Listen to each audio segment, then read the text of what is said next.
हमारे पास एक क्वेश्चन है।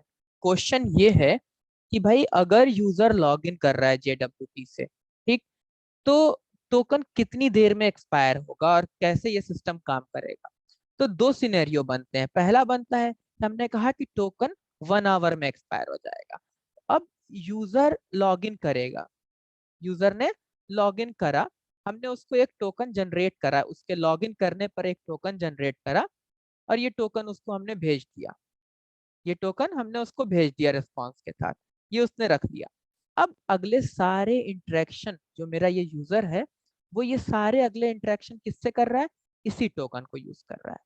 ठीक, तो होते होते होते होते होते ये 1 आवर का टाइम कंप्लीट हो गया। ठीक, 1 आवर का टाइम कंप्लीट हुआ, ये टोकन एक्सपायर हो गया। अब अगर यूजर भेजता है रिक्वेस्ट इस टोकन के साथ, हमने देखा कि भैया जनरेट हुआ था 1 बजे, इसमें I80 और एक्सपायरी दोनों टाइम होता है, पिछले वीडियो में हमने ये चीज देखा था। तो 2 बजे ये टोकन एक्सपायर हो जाएगा। ये तो पहला सिनेरियो जो हमने अभी इंप्लीमेंट किया है, ये वो रहा। अब चलते हैं हम दूसरे सिनेरियो की तरफ कि हम चाहते हैं कि भाई ये ऐसे एक्सपायर ना हो, क्योंकि यूजर अभी एक्टिव है, वो कुछ काम कर रहा है, छोड़ा नहीं था उसने सिस्टम को, और 1 घंटा कंप्लीट हुआ और टोकन एक्सपायर हो गया। तो वैसे तो कुछ सिस्टम इस चीज को यूज करते हैं, मतलब इस तरीके का लॉगिन सिस्टम कुछ लोग यूज करते हैं। बट हमारे पास एक सजेशन आया और हमसे ये कहा गया कि भाई ये एक्सपायर नहीं होना चाहिए। ठीक, ये एक्सपायर नहीं होना चाहिए। हमने कहा ठीक है, कब एक्सपायर होना चाहिए। हमें ये पता चला कि ये टोकन अगर यूजर एक्टिव है, अगर यूजर एक्टिव है, उसने हमें फिर से अगला, मान लीजिए कि उसने क्विज क्रिएट किया, तो 1 बजे ये टोकन जनरेट हो गया है 1 आवर के एक्टिव टाइम के साथ। यूजर ने हमको एक रिक्वेस्ट भेजा, एक रिक्वेस्ट भेजा कि भाई हम क्विज क्रिएट करना चाहते हैं, हम क्विज क्रिएट करना चाहते हैं। हमने कहा ठीक है, क्रिएट करो। और ये उसने भेजा था 1 बज के 30 मिनट पे। ठीक, तो जब ये क्विज क्रिएट होगा, ये क्विज क्रिएट हो गया, और हो गया और हमने उसको रिस्पॉन्स भेजा, हमने उसको रिस्पॉन्स भेजा 1 बज के 30 मिनट पे। अब अगर यूजर कुछ भी ना करे तो भी ये टोकन अब कब एक्सपायर होना चाहिए, 2 बज के 30 मिनट पे। मतलब हमने एक मैक्सिमम लिमिट रखी है, लेकिन इस बार ये टोकन की नॉर्मल लिमिट नहीं है, इस बार ये यूजर की इनएक्टिविटी की लिमिट है कि अगर 1 घंटा इनएक्टिव रहेगा तो एक्सपायर होगा। 1:30 पे काम किया, अब 2:30 पे एक्सपायर करना है।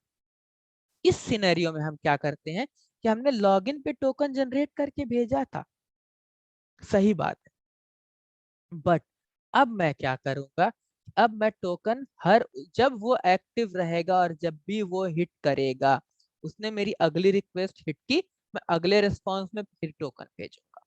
फिर अगली बार वो हिट करेगा, मैं हर रिस्पॉन्स में उसको ये टोकन भेजता रहूंगा कि भाई ये टोकन है, ये टोकन है नया। तो जब तक उसके पास हर बार एक नया टोकन होगा, तब तक वो हर बार अगले रिस्पॉन्स पे, अगले रिस्पॉन्स पे काम करता रहेगा, क्योंकि जब भी नया टोकन मिलेगा वो टोकन की एक्सपायरी कितनी होगी, 1 आवर होगी। ठीक, तो एक तो तरीका हमने ये देख लिया कि ठीक है 1 आवर की एक्सपायरी है, टोकन हमने फिर भेज दिया उसको, तो कभी भी ये टोकन एक्सपायर नहीं होगा अगर यूजर एक्टिव है। लेकिन अगर आप सेशन क्रिएट कर रहे हैं, अगर आप कैशे मैकेनिज्म यूज कर रहे हैं, इस काम को आप और अच्छे से कर सकते हैं। बार बार ये टोकन भेज के यूजर को हेडर में सेट करवाने वाली मेहनत अगर आप बचाना चाहते हैं कि नहीं वो बार बार ना सेट करे, उसको हम टोकन एक ही बार भेजे और सारा काम हमारे पास ही होता रहे, तो हम क्या कर सकते हैं, चलिए हम थोड़ी सी अपने पास मेहनत बढ़ा लेंगे।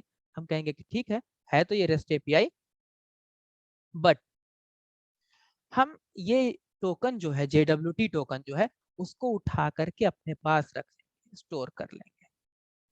ठीक, एग्जैक्टली जो JWT था उसको हमने अपने पास स्टोर कर लिया, और उसका ना कोई एक्सपायरी टाइम हमने बनाया ही, उसका कोई एक्सपायरी टाइम हमने बनाया ही नहीं, यूजर को एक टोकन दे दिया। कौन सा टोकन है ये की है, एक, ये बस एक की है इस स्टोर किए हुए टोकन की। ठीक, और हमने कहा कि ठीक है, कह दिया इससे, नहीं नहीं ठीक है एक्सपायर करना है कि 1 आवर में एक्सपायर हो जाना भाई। ठीक, इस की पे ये टोकन पड़ा हुआ है स्टोरेज। अब आप डेटाबेस में स्टोर करेंगे, कैशे में स्टोर करेंगे, हर जगह स्टोर होता है। सेशन मैनेजमेंट के अलग अलग तरीके हैं, और इसके लिए स्पेशली लाइब्रेरीज भी आती है हमारे पास। ठीक, हमने उसको स्टोर कर दिया। जब यूजर अगली रिक्वेस्ट हिट करेगा, जब यूजर अगली रिक्वेस्ट हिट करेगा, तो ऐसा कुछ फील कीजिए कि हम जाएंगे और इसको रिफ्रेश कर देंगे, इसको रिफ्रेश कर देंगे। अब रिफ्रेश करने के बहुत से तरीके हो सकते हैं। आप ऐसा मैकेनिज्म यूज कर सकते हैं कि ये लास्ट टाइम जो है IAT इसका है वो जाकर के चेंज कर देंगे टोकन का, पहला काम।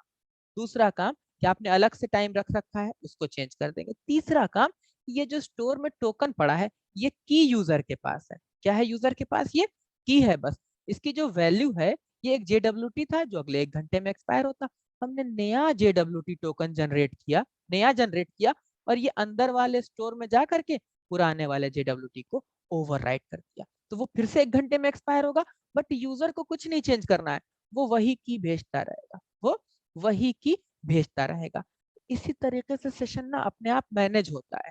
ठीक, बाकायदा एक्सप्रेस के सेशन आते हैं, उसको उनको हम मोंगोडीबी में स्टोर कर सकते हैं, या आप रेडिस वगैरह या कोई और कैशे मैकेनिज्म यूज करके ये चीज अपने पास ऐसे ही बना भी सकते हैं। ठीक।